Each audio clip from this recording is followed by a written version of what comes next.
Louvado seja nosso Senhor Jesus Cristo. Uma grande alegria estar aqui hoje com vocês, catequistas do nosso Brasil. Com certeza nós já nos encontramos muitas vezes rezando aí pelas redes sociais. Quem reza comigo? Muito bem. Isso. Rezamos de manhã, rezamos à noite, rezamos novenas e hoje nós queremos ajudá-los nesta caminhada da catequese, exatamente apresentando a realidade da oração e da virtude da esperança nesta caminhada que se faz como catequista na vida dos nossos catequizandos. Então, por isso, no dia, nesta tarde, em que nós estaremos juntos, é preciso que a gente tenha muita atenção. Porque quando nós falamos de oração, quando nós falamos de virtude, nós estamos falando de realidades que são essenciais para uma vida de fé. Realidades que são essenciais para quem quer crescer espiritualmente. Esperança, que é uma virtude, ela floresce na nossa vida através da oração. E é este o tema da nossa pregação na tarde de hoje. A oração faz florescer esperança. Todos nós aqui, com certeza, temos uma tentativa ou já uma eficaz vida de oração. Todos nós rezamos. Alguns dizem assim, eu rezo pouco, eu rezo muito, eu rezo mais ou menos. A minha oração, ela é de fato verdadeira, às vezes ela é sem vontade. Seja como for, a oração ela faz parte da vida cristã. Na catequese, nós temos a nobre missão de ajudar os nossos catequizandos a crescerem também na experiência da oração.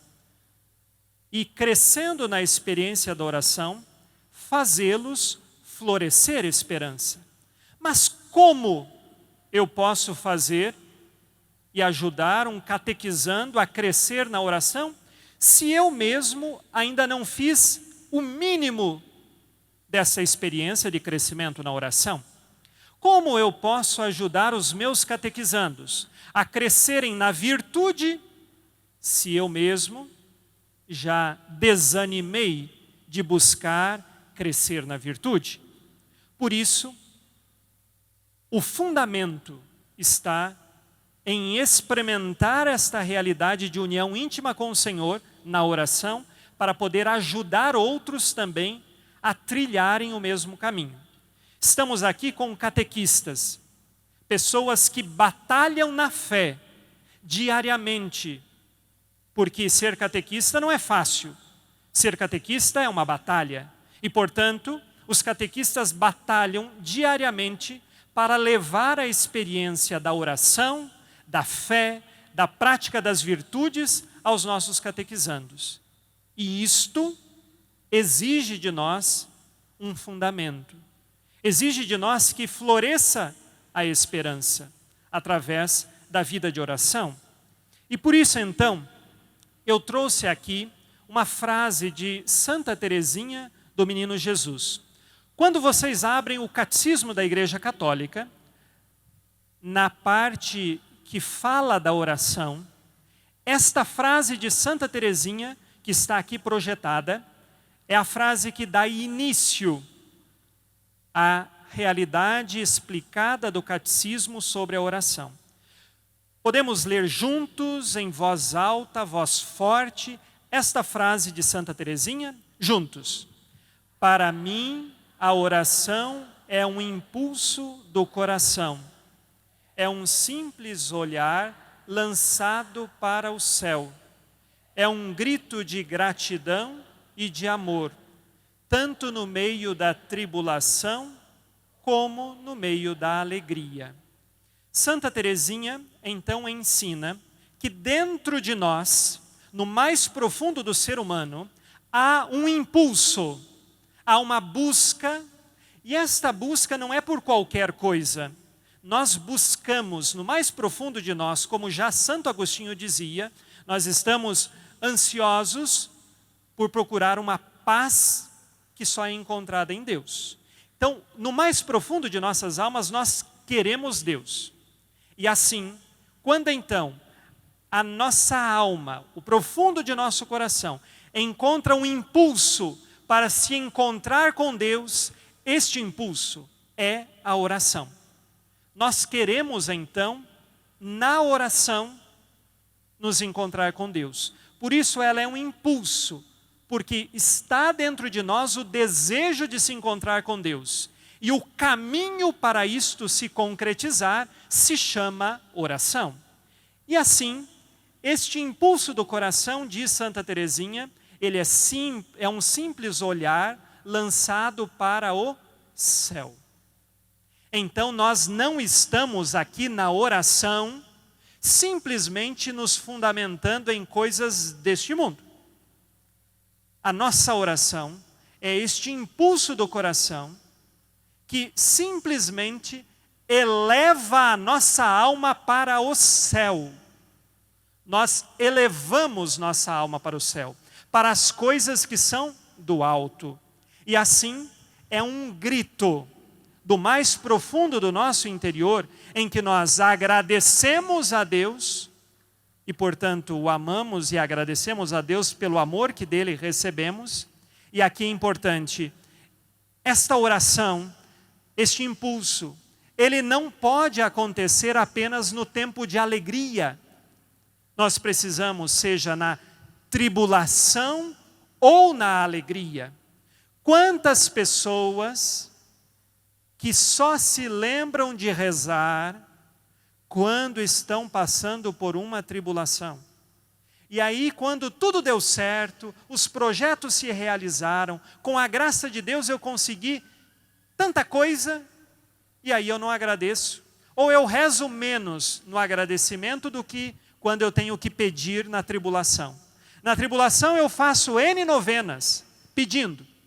E aí, de repente, quando vem o tempo da alegria e o tempo da bonança, eu rezo uma Ave Maria. Muito obrigado, recebi a graça. Portanto, oração e experiência de oração se faz, seja na tribulação, seja na alegria. E aí, em todos os momentos de nossa vida, porque está dentro de nós o impulso de buscar Deus, de querer Deus. E esta busca, então, ela passa por uma pergunta importantíssima. Eu pergunto aos catequistas do Brasil, por que vocês rezam? Quais são as motivações que o levam a rezar? Você já perguntou isso para você? Você pode rezar, talvez por costume. Você pode rezar porque precisa pedir. Você pode rezar porque aprendeu um bom valor da oração com a sua família. Mas muitas vezes a gente reza talvez para dizer para os outros que reza. N podem ser os motivos da oração. Mas esta pergunta, ela encontra uma resposta no interior de cada um. Por que eu rezo? E a partir desta pergunta eu gostaria de conduzi-los a meditarem uma resposta profunda para esta pergunta. E esta resposta eu gostaria que todos nós lêssemos juntos. Porque creio, espero, amo a Deus. Porque creio, espero e amo a Deus. Esta é uma resposta à pergunta do porquê rezo. Eu rezo porque tenho fé. E se tenho fé, eu acredito, eu creio. E eu creio e espero. Eu espero porque trago no coração a virtude da esperança. Se eu creio, eu tenho fé. Se eu espero, eu tenho esperança. E porque amo a Deus. E aqui então 3 virtudes essenciais: fé, esperança e amor, também chamada de caridade. Por que eu rezo? Porque creio em Deus, porque espero em Deus e porque amo a Deus. Esta deve ser a motivação primeira da nossa oração. E então ela está pautada nessas 3 virtudes. É muito comum, e nós conhecemos, aquele refrão que é cantado no Brasil inteiro. E nós dizemos assim: eu confio em nosso Senhor com fé, esperança e amor. Não tem como dizer que eu vou cultivar uma vida de oração se eu não buscar transformar a vida de oração neste caminho de fé, de esperança e de amor. Por que eu rezo? Porque eu tenho fé, porque eu espero em Deus e porque eu o amo. E esta motivação que sustenta a nossa vida, que sustenta a nossa história, que dá sentido à nossa história, ela possui então uma raiz. O tema que eu apresento hoje é que a oração faz florescer esperança. Mas só floresce esperança num coração onde tem raiz. E qual é esta raiz? A raiz é a nossa fé. Como nós estamos com o tema principal do Catequistas Brasil, semeadores da esperança, o que faz um semeador? Ele não usa semente, ele sai a sair semear. Jesus apresentou uma das parábolas, a parábola do semeador, os diversos terrenos. Então nós estamos falando de sementes. A semente, quando é jogada na terra, portanto, encontrando uma terra boa, ela cresce, se torna uma planta. Toda a planta não possui raiz, possui, não é verdade? Não possui o tronco, possui folhas. E ali nós teremos também flores. E de muitas flores surgem os frutos. E esses frutos darão novas sementes. Esta realidade tão próxima de nós, tão clara da natureza, nos ajuda a entender uma realidade espiritual. E aqui então eu apresento isto. A raiz e o caule é a nossa fé. Em primeiro lugar, eu tenho fé. Muita gente diz que perdeu a fé. Muita gente pode chegar a um catequista e questionar: por que eu tenho fé? A fé é o sustento. A fé é uma atitude da nossa vontade, que livremente diz, a partir da inteligência que foi iluminada por Deus: eu creio. Aqui está, portanto, a raiz e o tronco desta árvore. Agora, a flor é a esperança. E esta esperança, antes do fruto vem a flor. E esta esperança traz a todos nós o fruto da caridade. É no amor que nós seremos julgados. E então a caridade é este fruto que todo cristão deve, na sua vida prática, exercer. E a seiva que sustenta, que alimenta, até a última folha da planta, que faz a planta dar flores e frutos, é a seiva. A seiva, então, que sustenta todo este organismo espiritual, das virtudes na nossa vida, da fé, da esperança e do amor, é a oração.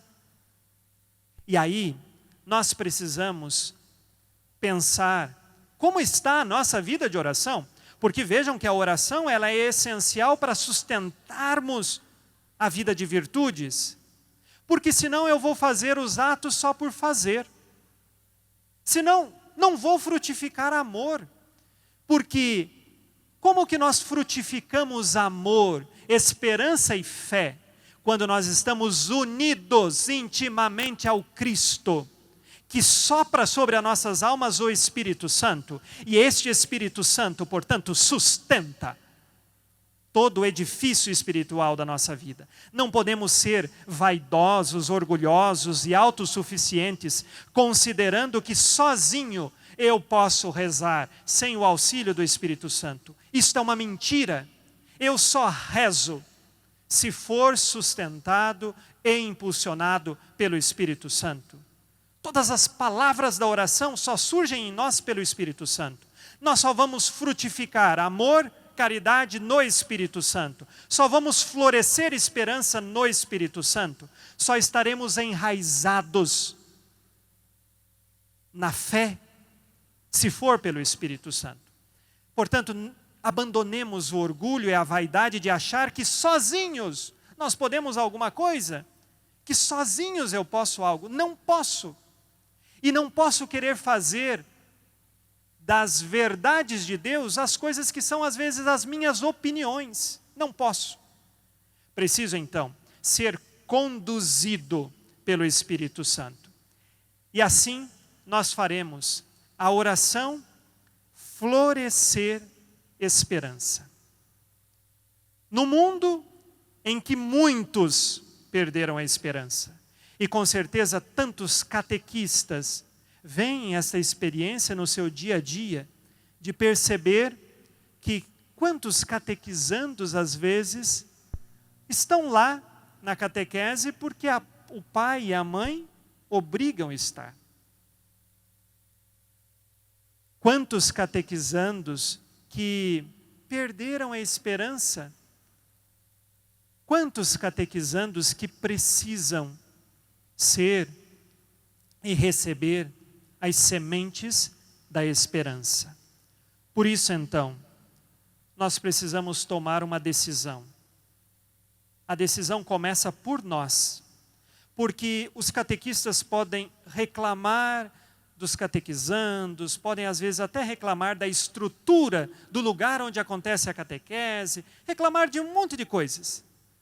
Mas eu convido, antes mesmo de murmurar e de reclamar, cuidemos daquilo que nós podemos mudar, que é a nossa vida espiritual, que é a nossa vida de oração. E muitas das tribulações que os senhores e as senhoras enfrentam no exercício da catequese, estas tribulações, elas encontrarão respostas, não nos projetos humanos, elas encontrarão respostas com um olhar espiritual. E nós conseguimos ter um olhar espiritual a partir de uma vida de oração, de uma vida íntima com Deus, porque pela oração eu passo então a enxergar com os olhos de Deus, e não com os olhos da minha vontade, e não com os olhos da minha opinião, mas com os olhos de Deus. Quantas vezes nós ficamos sofrendo porque queremos as coisas do nosso jeito e não enxergamos espiritualmente que talvez o caminho é o caminho do jeito de Deus e não do meu jeito. Por isso, a oração é fundamental, porque pela oração eu estou intimamente unido com Deus. E consigo agora colocar os óculos de Deus para enxergar o mundo com a esperança que vem de Deus. E não mais enxergar o mundo apenas exclusivamente do meu jeito. Assim, eu trago a vocês uma definição de esperança apresentada pelo Catecismo da Igreja Católica. Nós estamos aqui no parágrafo 1818 do Catecismo, que fala da esperança. Se a vida íntima com o Senhor, na oração, faz florescer esperança para que a partir disso vivamos também a caridade sem deixar do fundamento da fé, eis que esta definição de virtude da esperança nos ajuda a pensar como nós podemos vivê-la na vida prática.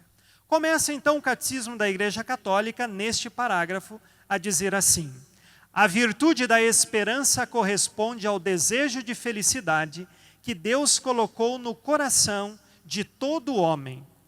Esta é uma verdade. Há no coração humano desejo de felicidade.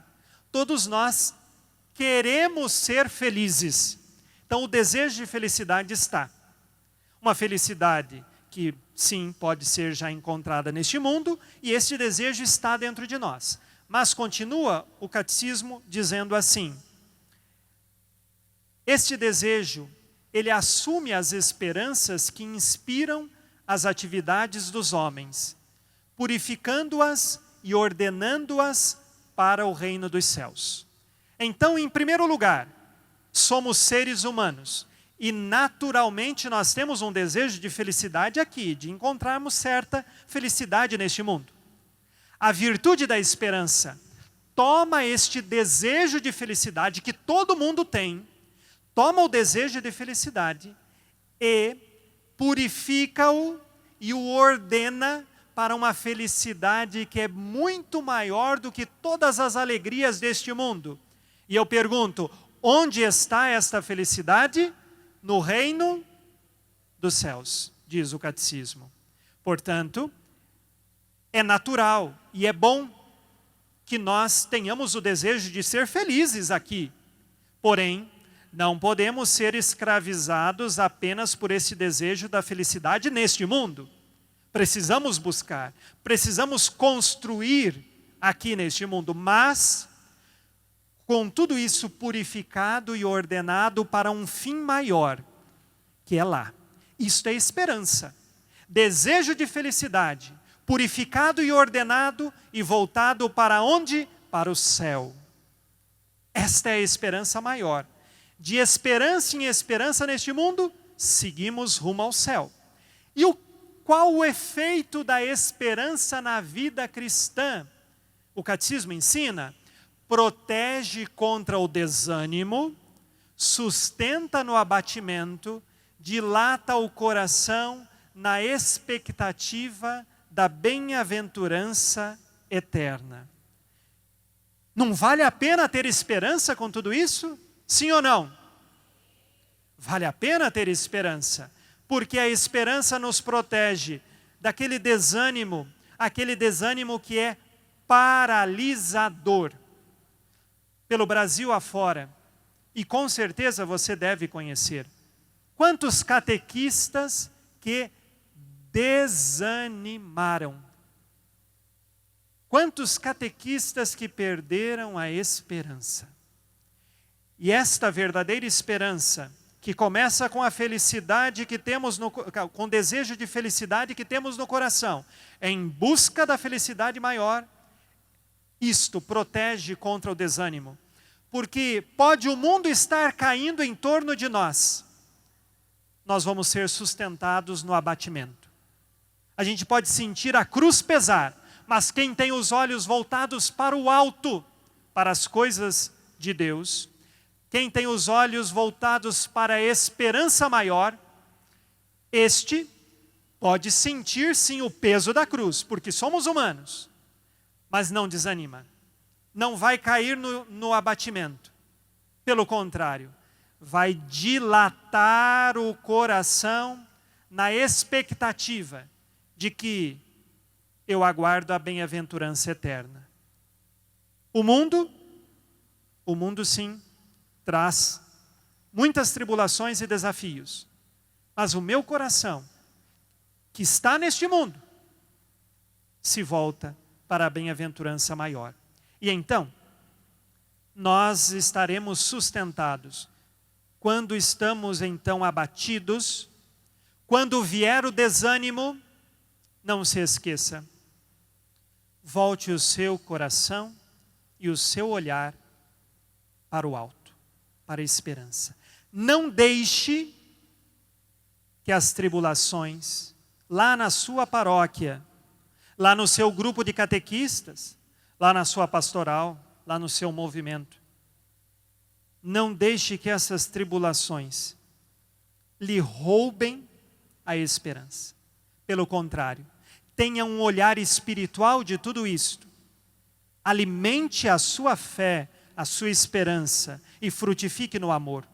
Se alguém lhe apresenta uma ofensa, retribua a ela o amor.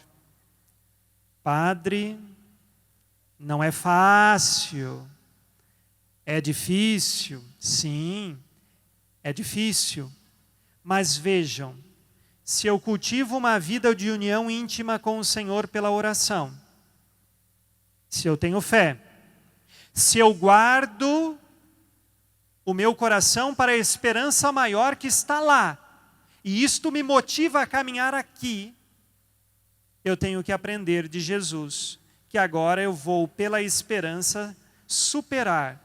E superar o quê? Superar toda a tribulação e desânimo, e agora o ânimo que a esperança dá, me faz preservar do egoísmo e conduz à felicidade da caridade. Caridade é exatamente essa realidade de amar quando nós não somos amados. Todo mundo às vezes reza, canta bonito aquela oração atribuída a São Francisco. Amar mais que ser amado, compreender mais que ser compreendido. Muito bonito.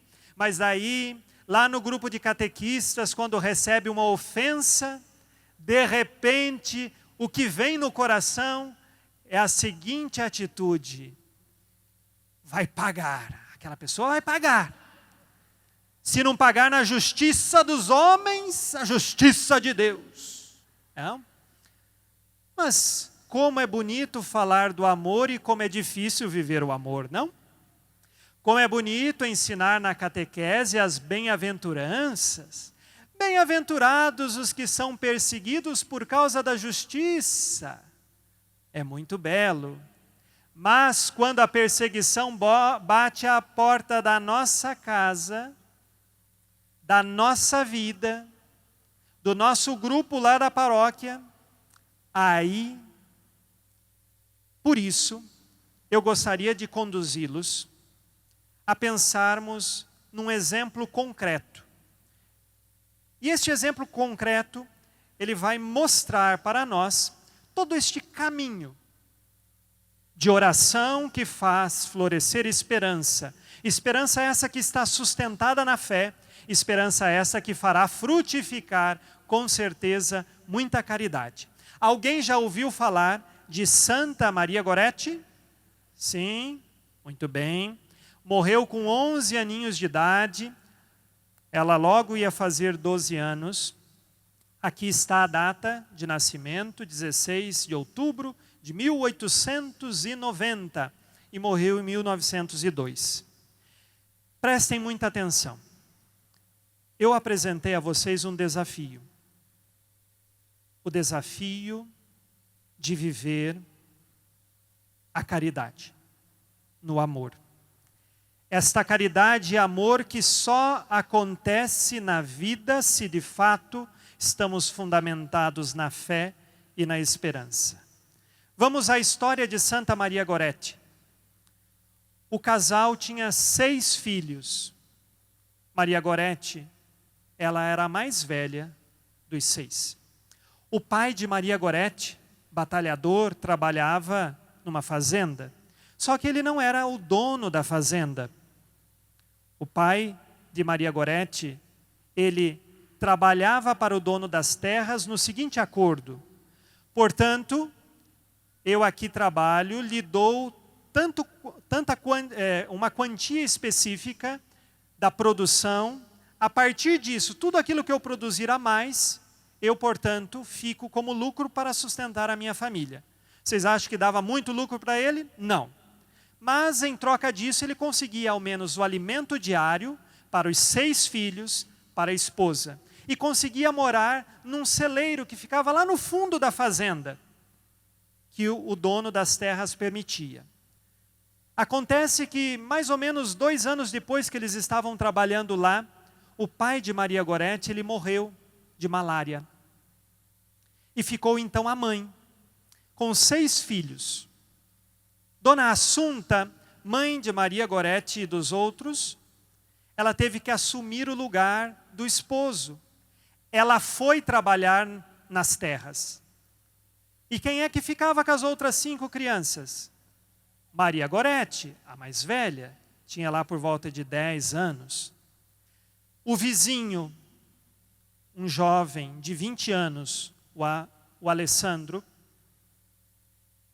tentou várias vezes abusar de Maria Gorete. A menina não tinha como dizer para a mãe, porque ela pensava no coração de criança: eu não tenho pai para me defender dele. Se eu conto para minha mãe, a minha mãe pega eu e meus irmãos hoje e nós vamos para onde? Para onde? E então, nessa situação tão triste, nessa situação desoladora, Maria Gorete continuava fazendo os serviços de casa e fugindo do Alessandro. Mas nós sabemos que o mal corrompe o coração humano e Alessandro começou a fazer amizade com a mãe de Maria Gorete, no sentido de ajudá-la no trabalho lá da fazenda, pesado. E assim a mãe de Maria Gorete dava confiança para ele. E aí chegou o dia derradeiro, em que ele chegou, pegou um instrumento parecido com uma faca, pontiagudo, entrou, trancou a porta e disse: ou você cede para mim, ou eu te mato.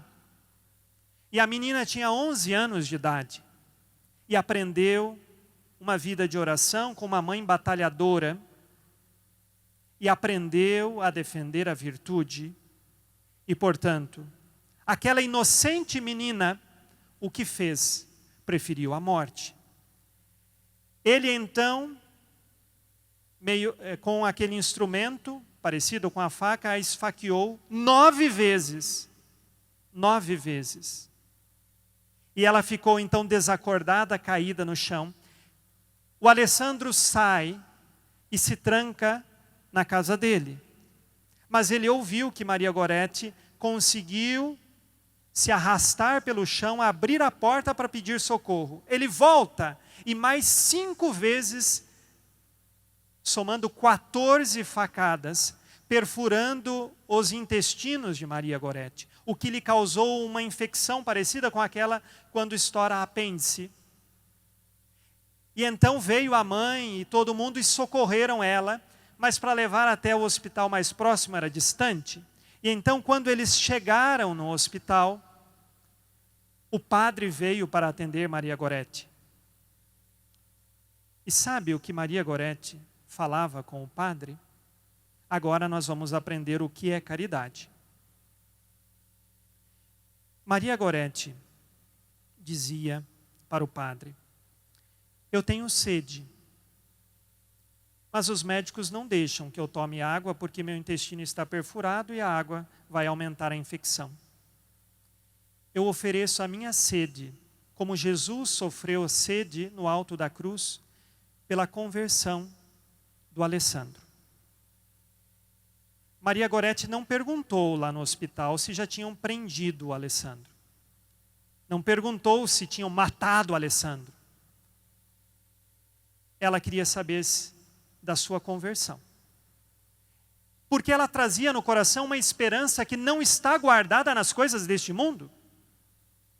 Ela trazia uma esperança que está guardada no céu.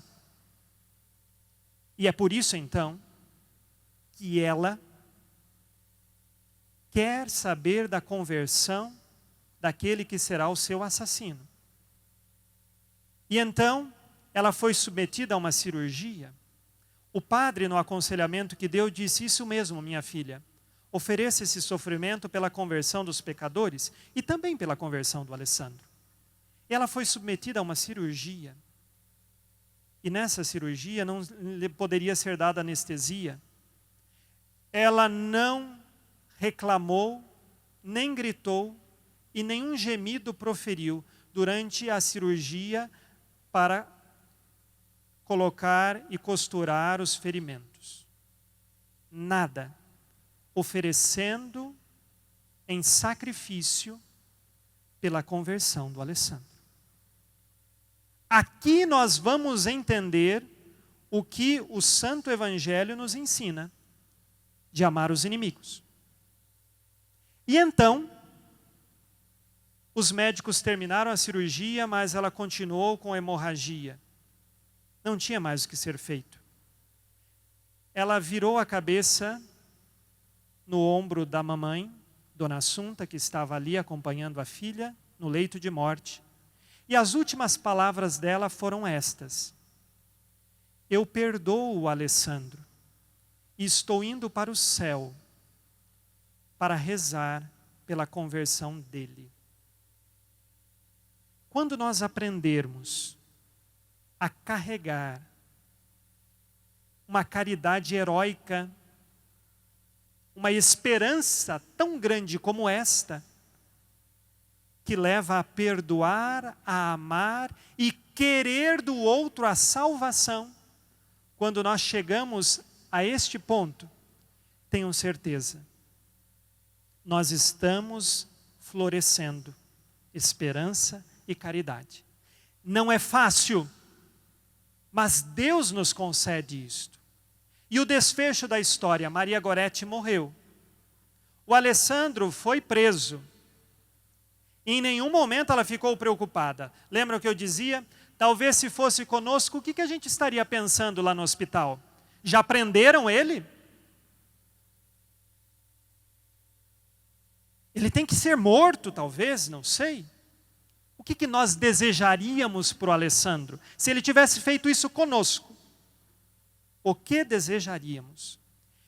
Depois da morte dela, ele ficou preso. E nos primeiros anos de prisão, ele era o preso mais raivoso. Teve que ser isolado e ficar numa cela solitária por um tempo. Depois deste tempo, ele teve um sonho, e Maria Goretti lhe entregava 14 lírios. A partir dali, de uma confissão que ele fez com o bispo local, ele se converte. E do preso raivoso passou ao preso evangelizador. Ele sabia que Maria Goretti o tinha perdoado. E o perdão curou a raiva, o ódio e todos aqueles desejos desordenados dele no coração. E então, ele ficou 27 anos preso. Quando ele saiu da prisão, sabe onde ele foi? Bater à porta da casa de Dona Assunta, a mãe de Maria Goretti, para pedir perdão a ela por ter matado a filha dela. E saibam que depois que Maria Goretti foi morta, Dona Assunta teve que dar os 5 filhos, porque ou ela trabalhava ou ela cuidava das crianças. Ela perdeu os 5 filhos, porque tiveram de ser doados a outras pessoas, e perdeu a filha. E o Alessandro bate à porta dela. Sabe o que Dona Assunta fez? Era o dia 24 de dezembro de 1934. Dona Assunta disse: minha filha já lhe perdoou, e portanto, eu lhe perdoo. Ela acolheu ele na casa, porque ele não tinha lugar para ir, e passou a cuidar dele como filho. Que mãe tem a coragem de perdoar o assassino do seu filho ou da sua filha? Só foi possível isso na vida de Dona Assunta porque Maria Goretti perdoou primeiro. Porque Maria Goretti estava cheia de fé, de esperança e de amor. E aí no final, em 1950, estava na Praça de São Pedro com uma multidão de 500 mil de fiéis para a canonização de Maria Goretti. Dona Assunta, a mãe, juntamente com ele, com o Alessandro. Os dois choravam. Dona Assunta de emoção porque a filha agora era santa. E ele de arrependimento e de conversão. Só há possibilidade de trilharmos o caminho da verdadeira caridade e daquilo que nós encontramos nos santos evangelhos, se de fato nós decidirmos descer das alturas do nosso orgulho, da nossa vontade própria, irmos às profundezas da nossa humildade, às profundezas de uma verdadeira contrição. Se nós somos orgulhosos, no alto do nosso orgulho nós condenamos. Mas se percebemos o tanto que somos nada diante de Deus, nós queremos também perdoar. E então, a nossa oração que faz florescer esperança tem que seguir este caminho. A humildade, ela leva a amar os inimigos. E aí nós entendemos de São Mateus, capítulo 5, versículo 43. Vós ouvistes o que foi dito: amarás teu próximo e odiarás teu inimigo. Mas eu vos digo: amai vossos inimigos e rezai pelos que vos perseguem. Se alguém é repleto de esperança, esta pessoa vai frutificar amor, vai frutificar caridade.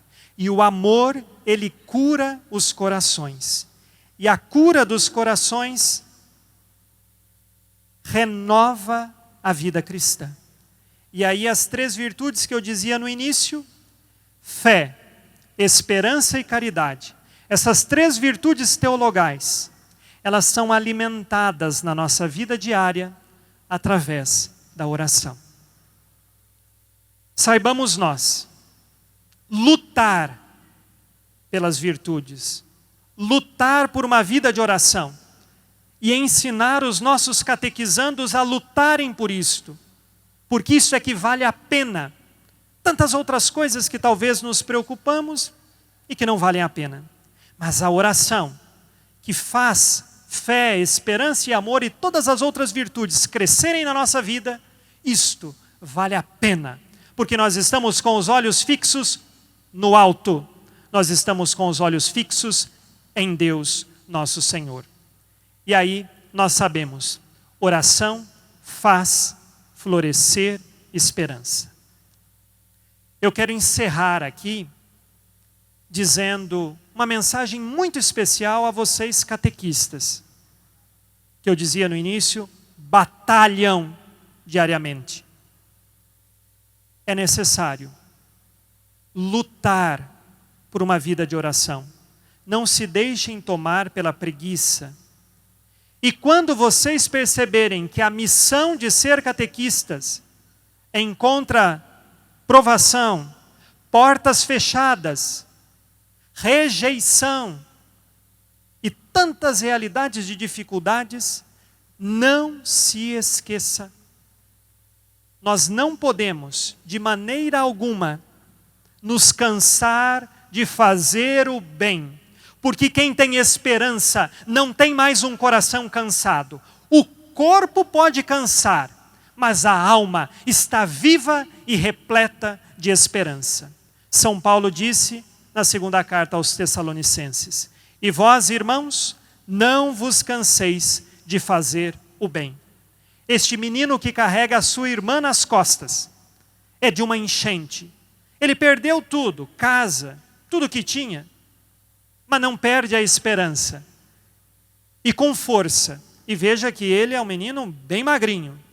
Mas a esperança faz até mesmo a força física aparecer. E porque ele não perde a esperança, e porque ele não se cansa de fazer o bem, ele carrega nos seus ombros a sua irmã. Assim, eu digo a vocês, não desistam da esperança. Não se cansem de fazer o bem. Nós vimos lá no catecismo, a esperança, ela não nos deixa cansar. O corpo pode cansar, é verdade, é inevitável. Os anos podem pesar, mas a alma permanece viva na esperança. E é assim, e é por isso que eu vejo na missão que hoje estou exercendo, junto deste apostolado, que chega a tantas pessoas, que é um apostolado de ajudar as pessoas a rezarem. Porque a oração faz mudar os corações. E a oração sustenta a nossa vida. Tenho certeza que vocês já ouviram dizer também do livro Orar Faz Muito Bem, que nós lançamos pela Edições Loyola. Este livro para os adultos ensina a rezar bem a oração do Pai Nosso.